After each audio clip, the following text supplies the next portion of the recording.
Everyone, I hope you are doing well. Today we will talk about how to fix or how to solve the problem of keeps closing on Suno. We click on settings.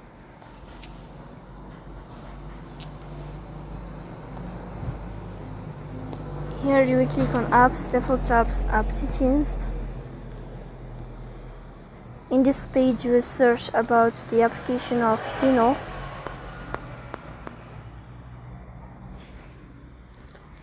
In this page you will go to first stop and you will click here on OK. Then we click on storage. After that we click on clear cache. In the end you will turn off your phone and you will restart your phone again to fix that problem.